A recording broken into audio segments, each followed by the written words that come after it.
আগামীর বাংলাদেশ হবে ইসলামের বাংলাদেশ, আগামীর পার্লামেন্ট ইসলামের পার্লামেন্ট, আগামীর প্রধানমন্ত্রী ইসলামের প্রধানমন্ত্রী, আগামীর রাষ্ট্রপতি ইসলামের রাষ্ট্রপতি। তাদের ফুকসাবাসী ধন্যবাদ জানাচ্ছি আজকে সুন্দর প্রোগ্রাম আয়োজন করা। ফুকসা এবং কুমারখালীবাসী শুনে রাখেন ভালো করে, যদি আপনারা একটা দিনে ভুল করেন বিগত আরো কত বছর এই ভুলের মাসুল দিতে আমরা জানি না। অতএব সুযোগ এসেছে আজকে আমরা ঐক্যবদ্ধভাবে আমাদের সামনে যিনি আমাদের ইসলামপন্থীদের পক্ষ থেকে তাকে প্রার্থী দেওয়া হবে, আমরা দল মত নির্বিশেষে তাকে ইনশাল্লাহ ভোট দিয়ে জাতীয় সংসদের একজন আমরা সদস্য বানাতে চাই। সবাই রাজি আছেন ইনশাল্লাহ? কথা স্পষ্ট। ইসলামী আন্দোলন বাংলাদেশ ফুকসা কুমারখালী উপজেলা কর্তৃক আয়োজিত আজকের এই গণসমাবেশে শ্রদ্ধাভাজন সভাপতি, উপস্থিত আজকের এই গণসমাবেশের প্রধান অতিথি, 24শে জুলাই গণ অভ্যুত্থানের অগ্রনায়ক, ইসলামী আন্দোলন বাংলাদেশের সিনিয়র নায়েব আমির, বাংলাদেশের ইসলামপন্থীদের আইডল মুফতি সৈয়দ মোহাম্মদ ফয়জুল করিম শাহকে চরমনাই। আজকের এই মঞ্চে উপস্থিত আছেন বিশেষ অতিথি, ইসলামী আন্দোলন বাংলাদেশের যুগ্ম মহাসচিব, ইসলামী আন্দোলন বাংলাদেশের মুখপাত্র, সাবেক ছাত্রনেতা মাওলানা গাজী আতাউর রহমান। উপস্থিত আছেন ইসলামী আন্দোলন বাংলাদেশের সহকারী প্রচার ও দাওয়া বিষয়ক সম্পাদক প্রেম শরীয়তুল্লাহ। উপস্থিত আছেন জাতীয় উলামা কায়েমা পরিষদের সংগ্রামী সাধারণ সম্পাদক রিজাউল করিম আবরার ভাই সহ সর্বস্তরের জনগণ। আমাদের আজকের এই গণসমাবেশটি কয়েকটি মৌলিক বিষয় নিয়ে অনুষ্ঠিত হচ্ছে।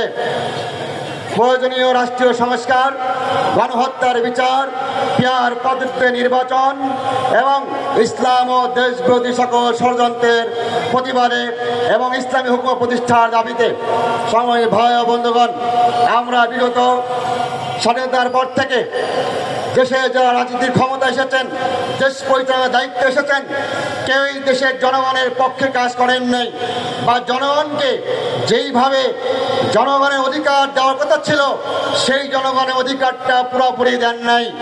দেশের জন্য যেভাবে কাজ করা দরকার ছিল সেভাবে কাজ করেন নাই, বরঞ্চ জনগণের অর্থ, জনগণের সকল অধিকার বিদেশিদের হাতে তুলে দিয়েছে। বিশেষ করে যে যখন ক্ষমতা এসেছে, যাদের মাধ্যমে এসেছে, তারা তাদের লেজুর গুড়ি করার কারণে, পাশ্চাত্যের পাঁচ দেওয়ার কারণে দেশের সম্পদ তাদের কাছে তুলে দিয়েছে, জনগণের অধিকার তাদের কাছে তুলে দিয়েছে। জনগণ আজকে আমরা বন্দী ছিলাম।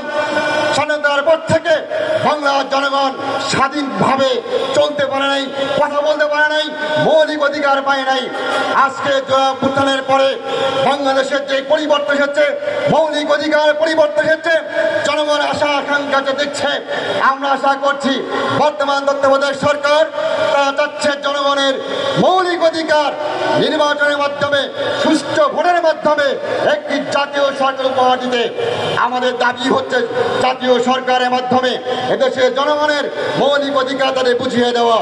আমরা স্পষ্ট বলতে চাই, আজকে জনগণ বিশেষ করে যারা ইসলামকে ভালোবাসে, দেশকে ভালোবাসে, যদি জনগণকে ভালোবাসে, দেশের সম্পদ সার্বভৌমত্বকে ভালোবাসে, তারা ঐক্যবদ্ধ হয়েছে, এখনো বদ্ধ হয়েছে।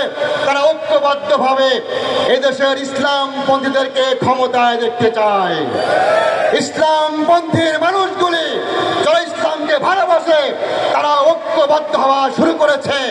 ঐক্যবদ্ধ হয়ে আগামী নির্বাচনে ইসলামপন্থীদের মাধ্যমে দেশে সরকার গঠন করতে চাই।